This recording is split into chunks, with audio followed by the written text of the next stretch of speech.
Ok, vamos iniciar. Estamos voltando às aulas no novo ano. Vamos começar hoje Parshat Noach.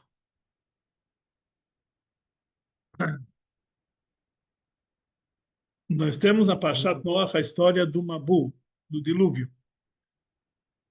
O mundo estava numa situação muito baixa e Deus então decidiu destruir o mundo. Que Shichet Amchake, que Shichet, o mundo foi, as pessoas do mundo, eles pecaram muito e Malá Haaretz Hamas, assim está escrito, que a terra se encheu de Hamas. Hamas quer dizer pecados. Então, Deus decidiu fazer o dilúvio para acabar com toda a terra e pediu para Noach, Aser lecha teivat atzegofer. Faça para mim uma arca de madeira especial que ia aguentar, cobrindo o fim, tinha toda a maneira, todas as instruções que Hashem mandou para Noah fazer, como fazer a teivá, como fazer a arca.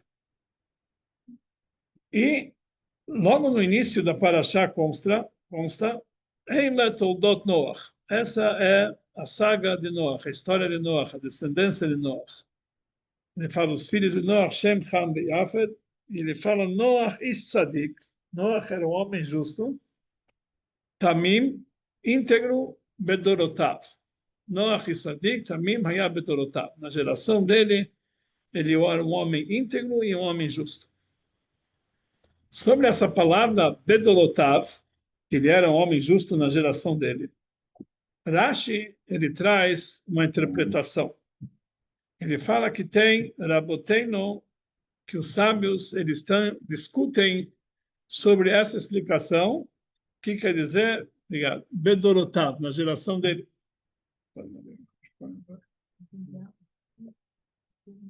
Então ele falou, Yesh, Meraboteinu Dorshim Mishvach. Existem sábios que interpretam essa palavra bedorotav na geração dele como um louvor de Noach, Yesh Shedorshim Lignai. E tem aqueles que falam como algo pejorativo para Noach. O que quer dizer isso? Aqueles que falam Lishvach como um louvor, eles explicam da seguinte forma. Naquela geração que Noach ele se encontrava, ele era um tzadik, porque naquela geração, a geração inteira eram ímpios, perversos, e ele era o único tzadik. Imagina se ele tivesse na geração de Avraham Avinu, onde teriam outros tzadikim maiores, ele seria muito melhor. Então isso significa que tem pessoas que interpretam isso aqui de Shvach para um louvor de nós. Naquela geração, até mesmo naquela geração, ele era um tzadik. Imagina numa geração como Avraham Avinu, lógico que ele seria muito mais tzadik. E os outros falam lignai. Não, isso aqui é algo pejorativo para nós. Naquela geração, ele era um tzadik, porque comparado com toda a geração, ele era o melhor. Mas se ele tivesse na geração de Avraham Avinu, não seria ninguém. Porque perante Avraham Avinu era muito melhor do que ele. Então, realmente, na geração de Avraham Avinu, ele não seria ninguém. Então, essa palavra que está a mais, bedorotav, foi escrita na Torá a mais para ensinar para nós esses assuntos. Agora, o que ensinou? Aí tem discussão entre os sábios. Ensinam um louvor de Noach, que naquela geração era assim, imagina, em outras gerações seria muito melhor. E outro, algo negativo para Noach. Naquela geração ele era bom, mas em outras gerações ele não seria ninguém. E para quem, comparando com aquela geração, mais adiante, a Torá nos ordena Noach fazer a tevá, fazer a arca.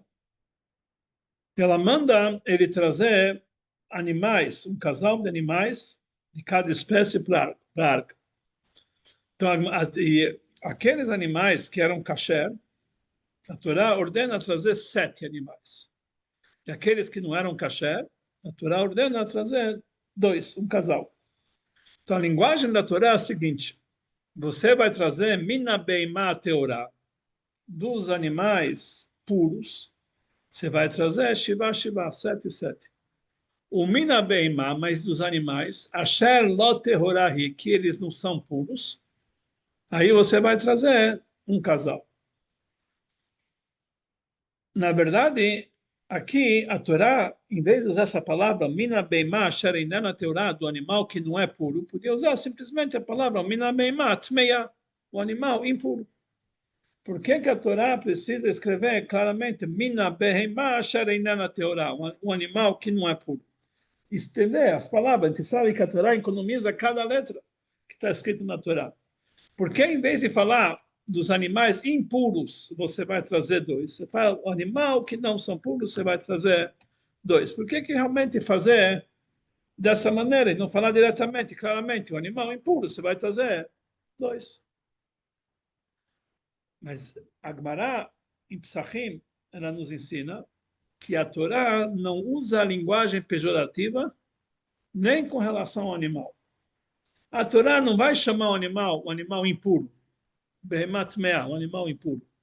A Torá vai usar várias letras a mais, várias palavras a mais, para tentar driblar uma linguagem pejorativa. Então a Torá fala um animal que não é impuro, que não é puro. E do animal que não é puro, você vai trazer dois e dois. Então aqui a gente vê o cuidado que a Torá tem em não falar mal, em não usar uma linguagem negativa, nem com relação ao animal. A Torá usa a linguagem apenas positivas. Então, aqui, o Rebbe faz aqui uma pergunta. Se em relação ao animal, que o animal não é kasher, mesmo assim a Torá faz questão de não usar uma linguagem pejorativa, muda as palavras e do animal que não é puro.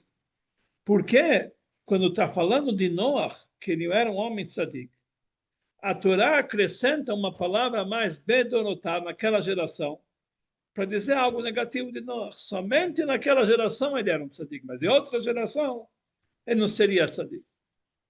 Afinal de contas, a Torá não fala mal nem do animal, que é impuro. Porque a Torá acrescenta uma palavra conforme a ideia daqueles sábios que interpretam para o lado negativo. Conforme a ideia daqueles sábios que interpretam para o lado positivo, nós entendemos. A Torá acrescentou uma palavra, bedorotav, para falar bem de Noach. Olha, naquela geração era assim, imagina em outras gerações.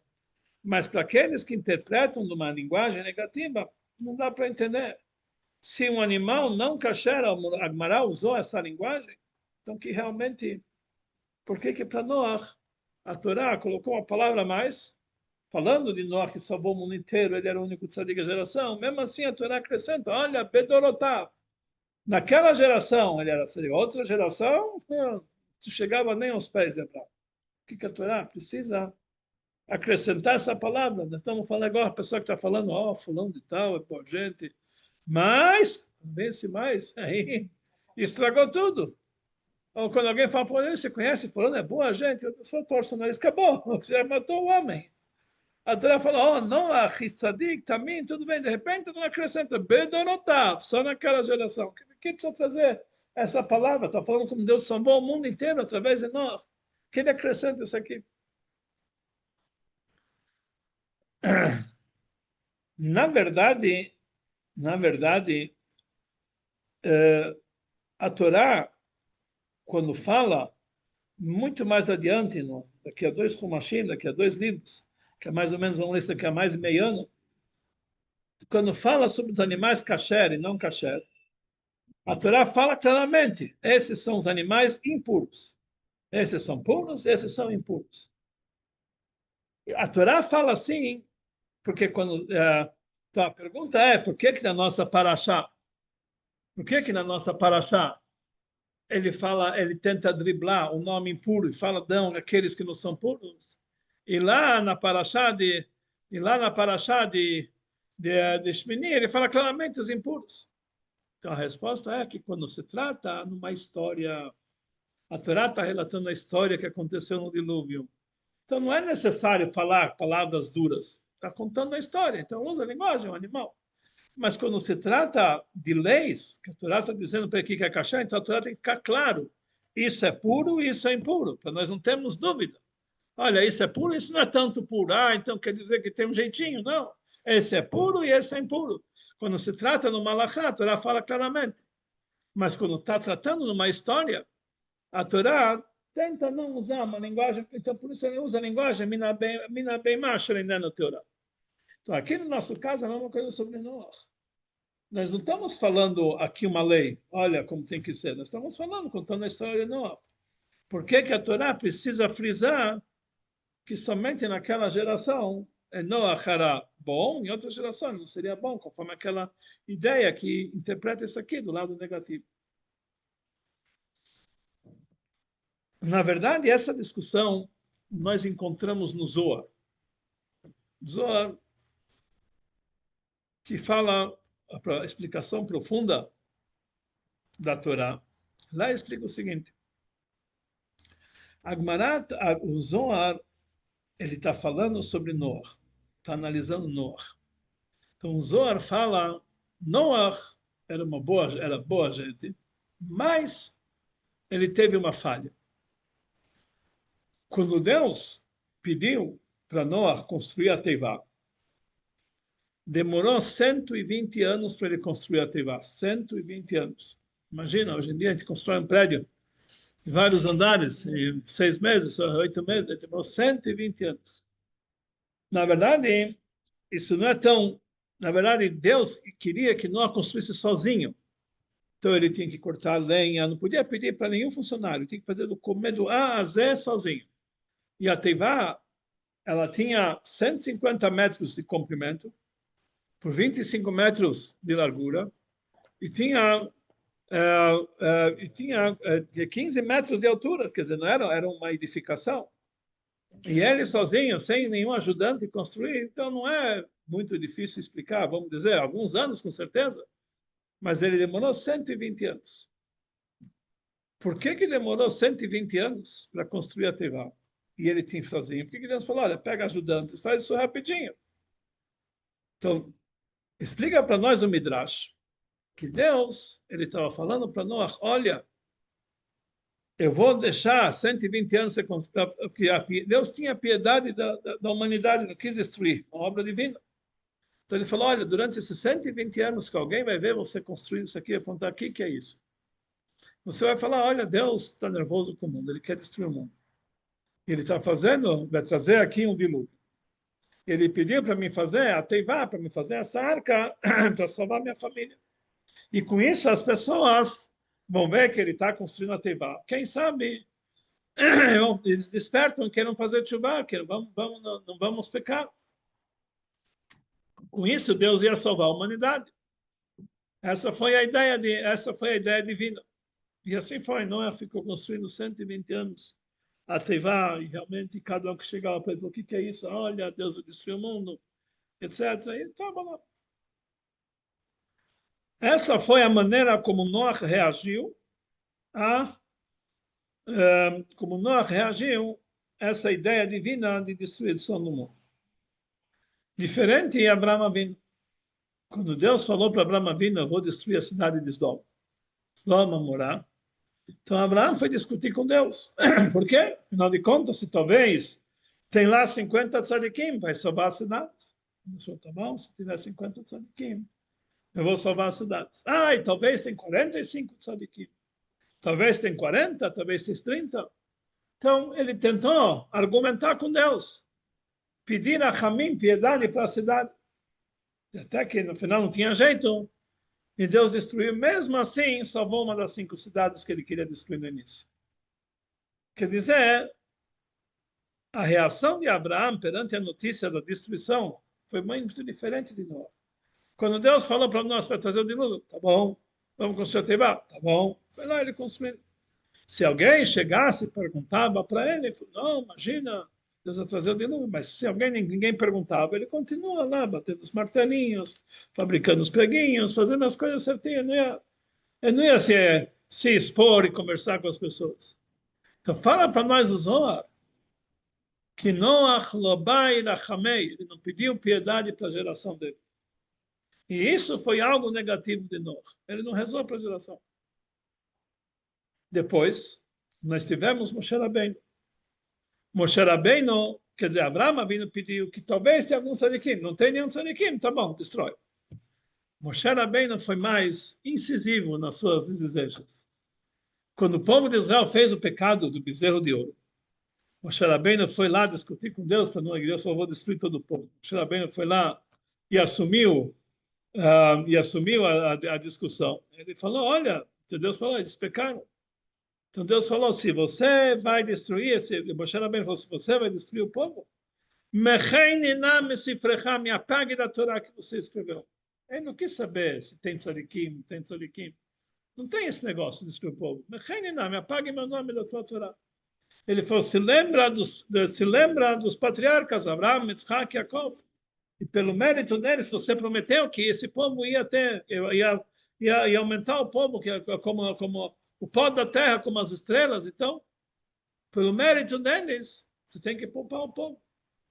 E aí Deus falou para ele, realmente, salachti kidbarech. Eu vou perdoar eles conforme o seu pedido. Quer dizer, na verdade, Moshe Rabbeinu ele foi mais exigente nesse seu pedido de clemência pelo povo de Israel. Não apenas ele deixou, mesmo que não tinha tzadikim, ele foi exigir. Então fala para nós o Zohar que Noach ele não seguiu esses exemplos. Lo ba'irachme, ele não pediu piedade. Então isso aqui foi algo negativo para Noach. Assim fala o Zohar. Então aqui nós vemos que o Zohar está falando que realmente mesmo que a Torá fala que ele era tzadik, mesmo assim. Mas aí nós temos uma discussão de dois sábios no Zohar, Rabi Huda e Rabi Tzchak. Rabi Huda fala que, na verdade, Noach não tinha culpa.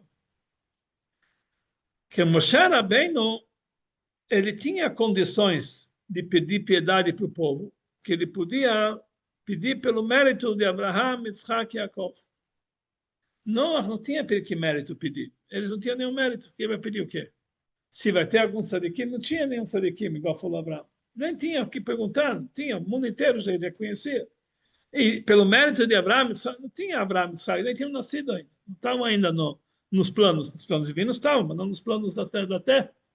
Então, realmente, fala Rabi Huda, não foi culpa de Noach que ele não pediu piedade, porque ele não tinha naquela época Abraão, Isaac e Jacob. Não tinha realmente.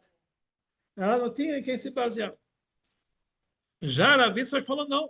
Mesmo assim, ele tinha que se esforçar e pedir piedade. E ele não fez.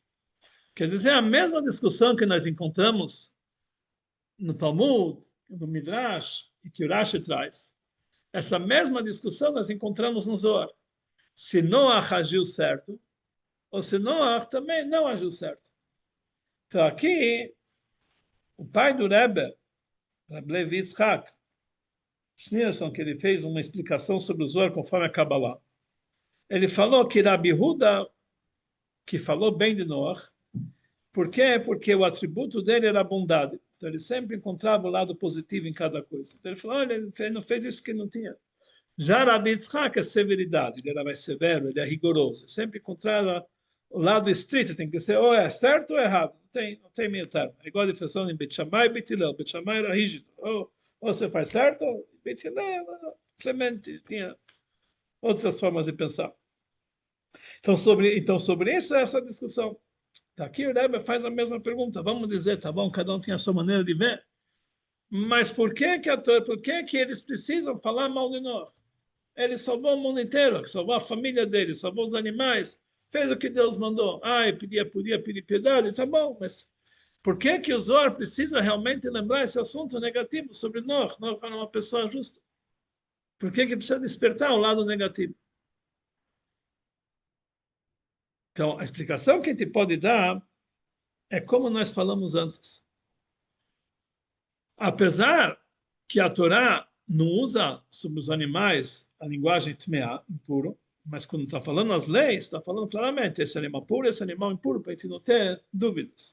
Quando se fala de uma lei, está falando dúvidas. Então, para não ter dúvidas, a Torá fala esses são os animais kasher e esses são tmeim, esses são impuros. A mesma coisa no nosso caso. Quando nós estudamos a Parashá de Noach, a Torá não é um livro de histórias. A Torá, Milashon Horá, é um livro de ensinamentos. Ensina para nós como a gente deve se comportar. No momento que nós estamos estudando a história de Noah, que a Torá chama ele de tzadik, uma pessoa justa, tamim, íntegro, e nós vemos que ele construiu ele construiu a Teivá, ele construiu a arca para ele, para sua família, e não fez nada pelo mundo. A gente pode pensar, né? Essa maneira correta de agir. A pessoa tem que pensar na sua família, em si próprio, e é o mundo. Não está na minha, não está na minha arcada, eles que façam, eles que realmente se preocupem consigo mesmo. Eu tenho, como você falou, niet nafshi hitzal. Eu salvei a minha alma, o resto não me importa. Então, se a gente vai ler a história de Noah e ver tudo o que aconteceu, então nós vamos ver que realmente a gente podia pensar que essa é a maneira correta. Quando Deus fala alguma coisa, então a pessoa, tá bom, vou salvar a mim e minha família, o resto não me importa. Então, por isso, a Torá tem a obrigação de frisar: saiba que essa não é a conduta correta. Porque isso faz parte do ensinamento para as gerações.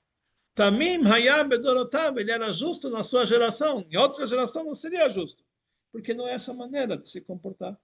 Ele tinha que fazer igual a Avraham Avinu, procurar se talvez tem tzadikim, ou pelo menos igual a Moshe Rabbeinu, mesmo que não tem tzadikim. Pedir a Hamim, que nem falou o Rabi Yitzhak.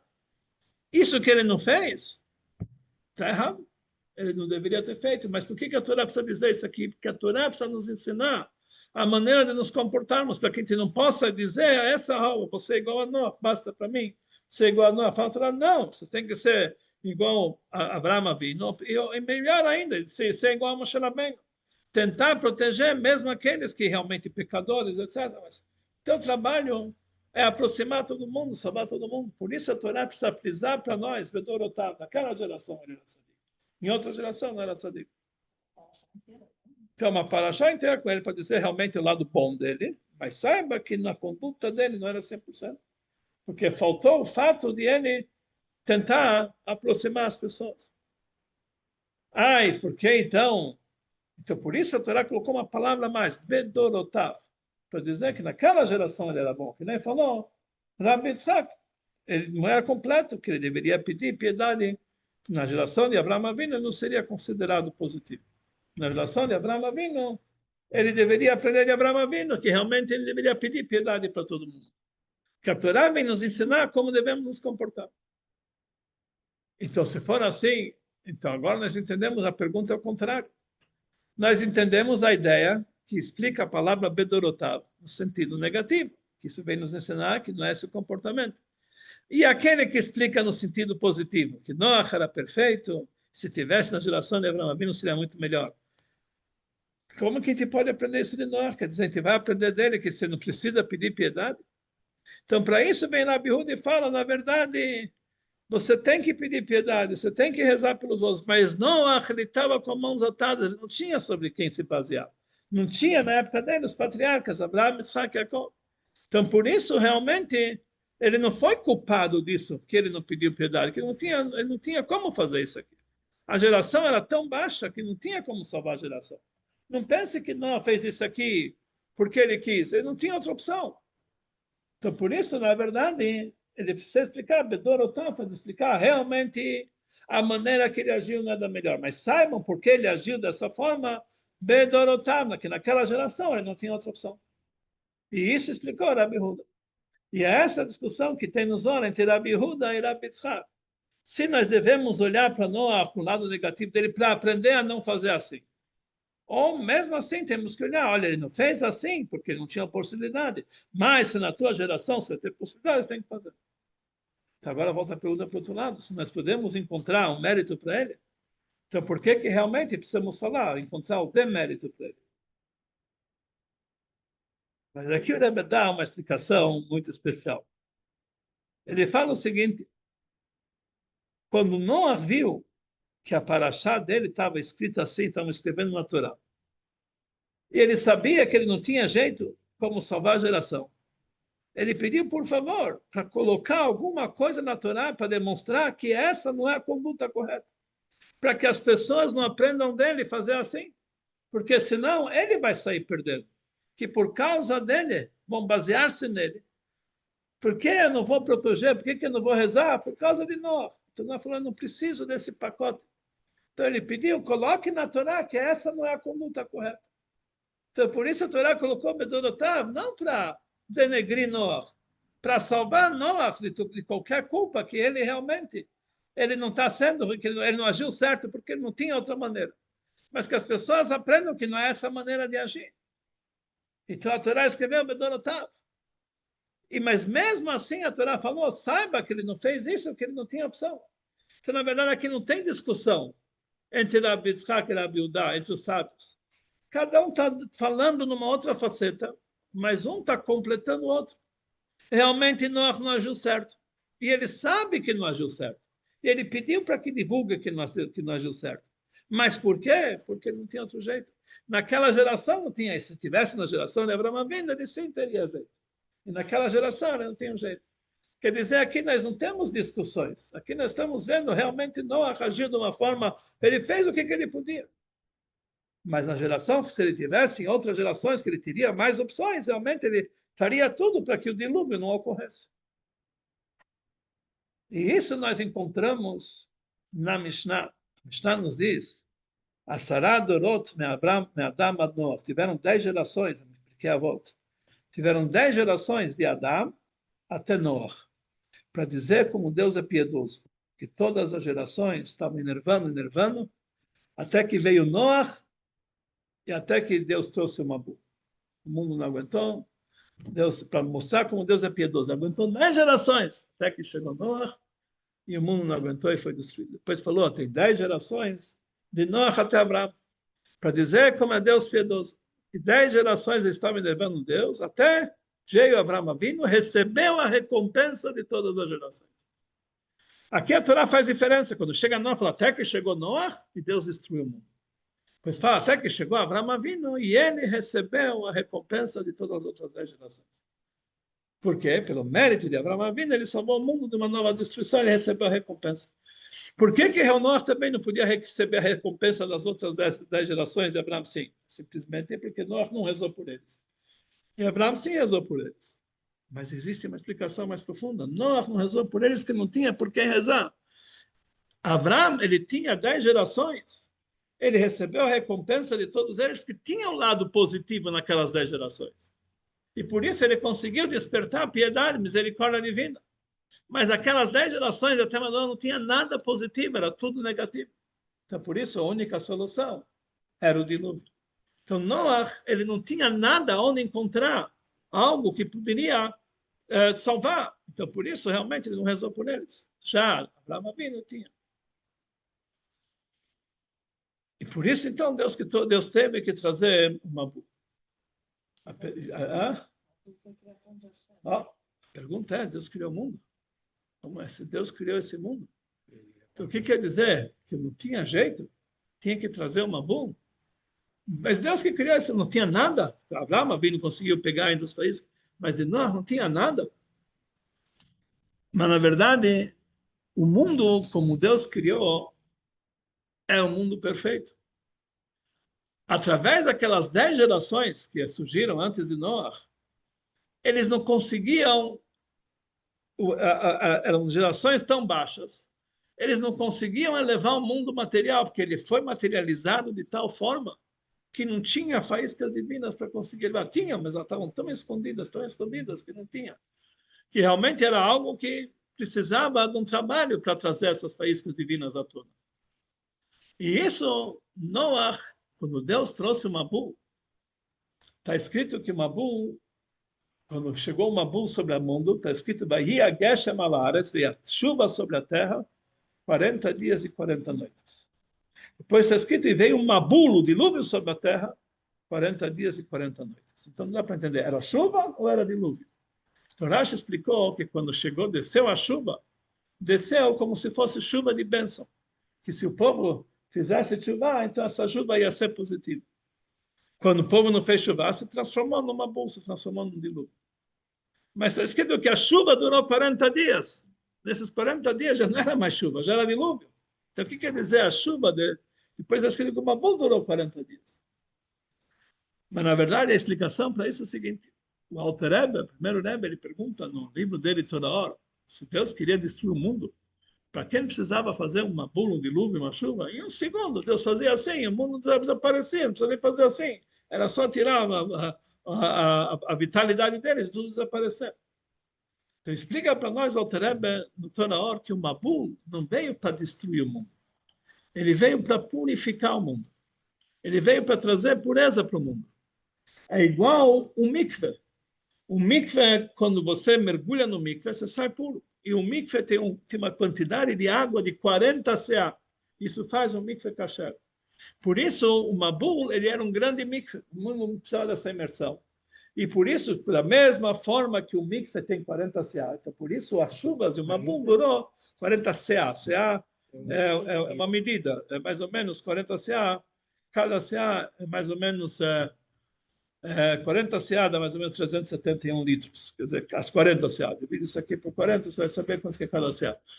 Na verdade, tem várias ideias. Nosso mikve de 40 CA são 750 litros. É o 1.500 litros, mas o mínimo é 371. Tem várias ideias. Mas, de qualquer jeito, essas chuvas que duraram 40 dias, na verdade, ela veio para purificar o mundo. E o mundo ficou imerso, submerso nessas águas para trazer a pureza do mundo. Ou seja, através do Mabu, o mundo que estava tão baixo, tão que era impossível encontrar nenhum mérito nele, foi purificado e brotou o mérito que existia no mundo inerte, porque é Deus que criou esse mundo. Tinha todo o lado positivo, só que estava tão coberto, que era impossível o homem conseguir elevar esse lado do mundo. Precisava passar pelo dilúvio e fazer que realmente toda a impureza saísse. Isso foi um grande mikve. Então, no lado do mundo, parecia que isso é uma destruição, o final do mundo, mas do lado de Deus, isso é uma purificação do mundo. Então, por isso é escrito que a chuva caiu no mundo 40 dias e 40 noites. E está escrito que o Mabul estava no mundo 40 dias, 40 noites. Mas, na verdade, era o mesmo 40 dias, 40 noites. Aqui, perante a visão celestial, isso aqui era uma purificação. E perante o mundo, isso aqui era uma bula, uma destruição, um dilúvio. Então, na verdade, o que Deus fez com o dilúvio não é destruir o mundo, porque o mundo é positivo, Deus criou esse mundo. É purificar o mundo para que o mundo pudesse ser elevado. E essa é uma das explicações que está escrito que depois que Noé saiu da arca, Deus deu para ele um sinal que ele nunca mais vai destruir o mundo. Foi o sinal, o arco-íris. Deus colocou o arco-íris e falou: isso vai ser um sinal. Perguntam os comentaristas: arco-íris é algo natural. Quando o sol bate entre as nuvens, passam pelas nuvens, e vira o arco-íris. É um fenômeno natural. O que quer dizer Deus disse isso como um sinal? A explicação que os comentaristas falam é que antes do dilúvio não existia a possibilidade do arco-íris, porque as nuvens eram densas e opacas, impedia a passagem da luz do sol. E o dilúvio fez que as nuvens ficaram transparentes e podem passar o sol e vir o arco-íris. O que quer dizer isso? Na verdade, nuvens quer dizer uma ocultação, oculta o sol. Quando a nuvem é opaca, significa que o mundo não tem como revelar a luz positiva, a luz do sol. Está tudo coberto, então o arco-íris não consegue surgir.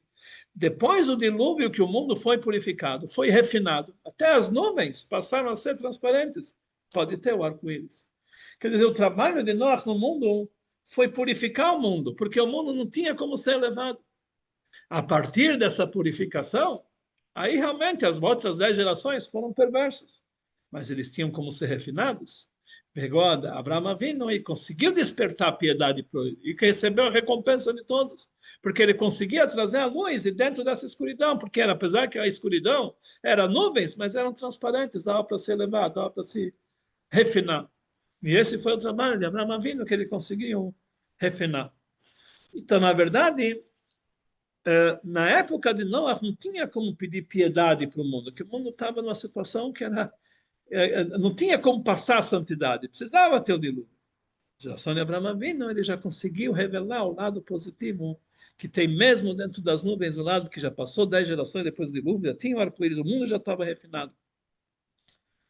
E, na verdade, Moshe Rabbeinu, veio depois de Avraham Avinu. Ele conseguiu mais ainda. Moshe Rabbeinu trouxe a Torá.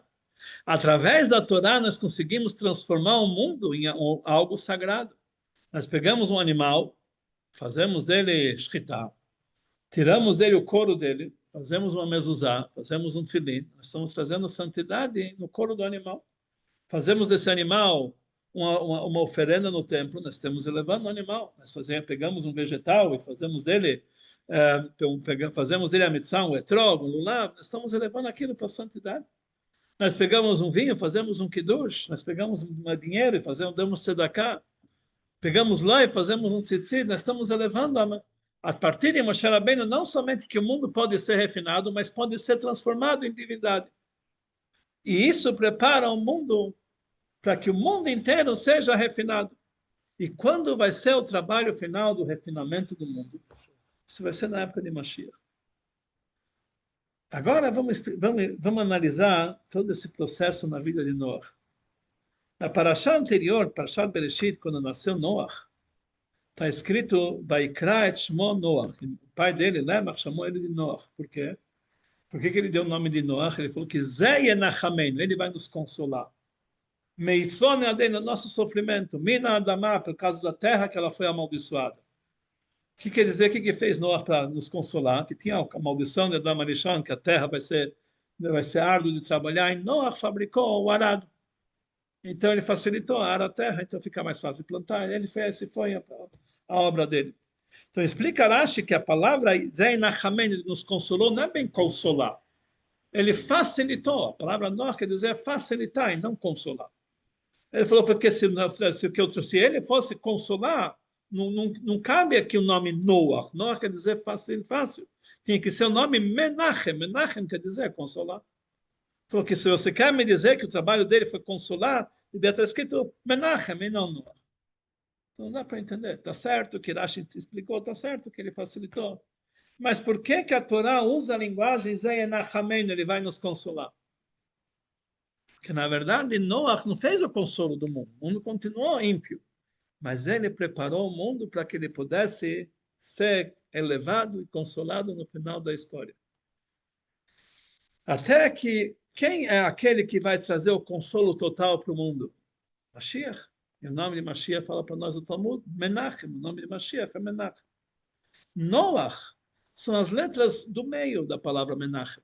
Menachem tem o Mem, não het Noah, e termina com Mem. Então, Noah é a palavra central. Ele começou o trabalho de Mashiach. Mashiach vai fazer que o mundo inteiro vai ser sagrado. Noah, ele começou, como ele começou, ele possibilitou que o mundo se purificasse para que pudesse ser trabalhado. Até a época de Noah isso é impossível, o mundo era opaco, não tem como elevar. Noah facilitou esse trabalho, ele começou a preparar isso aqui. Quem deu o próximo passo? Moshe Rabbeinu. Moshe Rabbeinu trouxe a Torá. A Torá começa com a letra Mem. Mem Matai. Moshe Rabbeinu começa com a letra Mem. Então, Moshe Rabbeinu colocou um Mem antes de Noah. Mem de Noah. Ficou Mem de Moshe Rabbeinu, Mem aberto antes de Noah. Que isso significa a revelação da Torá. A Torá está ligada com a letra Mem. Que foi dado com Mem, que é 40 dias que a Torá foi dada no Monte Sinai. 40 também está ligado com a primeira letra da Torá oral, que é Mem Matai. A última letra também termina com Mem. Isso significa a Torá que Moshe Rabbeinu ele colocou o Mem antes na frente de Noah. Sobre Mashiach está escrito, o único lugar em todo o Tanakh que a letra Mem final aparece no meio da frase é quando fala sobre Mashiach. A Gemara nos diz qual a diferença de Mem aberto e Mem fechado. Mem no meio, Mem final. Mem aberto quer dizer Mamad Patuach, a Torá revelada. Mem fechado, a Torá Satum, a Torá oculta. Mashiach, Mem no meio da frase é Mem aberto. Mem no final da frase é Mem fechado. Mem sofit. Mem aberto. Mem patuach, mamar patuach, a Torá revelada, que foi revelada através de Moshe Rabbeinu. Mem satum, mamar satum, a Torá oculta que vai ser revelada através de Mashiach. Então Moshe Rabbeinu colocou a letra Mem antes de Noah, e Moshe vai colocar a letra Mem no final, vai virar Menachem, que é o assunto de Mashiach. Então Noah não era aquele que estava muito longe de Moshe Rabbeinu. Muito mais que Mashiach, mas ele que começou esse trabalho. Então está certo que e ele, Moshe Rabbeinu pediu, Realmente, na época de Noé, antes de ser entregue a Torá, essa era a conduta, igual a Noé, salvar a vida dele, salvar o mundo, purificar o mundo. Mas na época de Moshe Rabbeinu, quando ele escreveu a Torá falando sobre Noé, então Noé pediu para Moshe Rabbeinu, para Deus, coloque na Torá que essa minha conduta não vale hoje em dia, só vale antes de receber, quando o mundo estava impossível de ser levado. Aí essa conduta era correta, mas hoje em dia nós não podemos. Então Moisés falou, escreve que a minha conduta não é certa. Mas mesmo assim, falou Rabi que a conduta nele não é certa, que o mundo não estava pronto para isso. Não tinha os méritos de Abraão. O que a gente aprende daqui? Que hoje em dia não existe a possibilidade de nenhum judeu ser abandonado. Por mais que ele está distante, por mais que ele faz coisas erradas, ele tem que fazer tudo para tentar aproximá-lo, para tentar trazê-lo para o caminho de Torá, para o caminho de Mitzvot. E às vezes ele faz, a conduta dele é errada, mas essa conduta errada não é opaca, igual na época de nós. Nós temos hoje a possibilidade de elevar qualquer um, fazer essa transformação. Então, esse é realmente o nosso trabalho de transformar o mundo em um lugar onde possa ter a presença divina revelada e transformar qualquer judeu no trabalho para que ele possa realmente ir no caminho de Torá e Mitzvot. E essa é a missão que o Rebbe deu para todos nós, para todos os shluchim, que realmente encontrar cada judeu e para aproximar, fazer o máximo que a gente pode para trazer o caminho de Torá e Mitzvot. E isso é preparação para a vinda de Mashiach. Essa preparação, o mundo já está purificado, já passou o dilúvio. Nós já passamos todos os lados negativos e nós temos que encontrar que dentro do dilúvio existe um lado positivo. Pode ser que exteriormente é um dilúvio, uma desgraça, no íntimo aí são chuvas de brachá. Isso vai trazer para nós brachá e sucesso em todos os assuntos. E na nossa vida também, nós devemos encontrar de vez em quando, as pessoas passam por momentos difíceis, e tem que saber que dentro disso aqui é uma purificação divina para levar a gente para um nível superior, que na verdade para trazer para nós a força de poder se elevar espiritualmente, e com isso nós vamos preparar o mundo para Menachem, para receber Mashiach, que seja breve para todos nós. Muito bom, vamos desligar. Até mais ou menos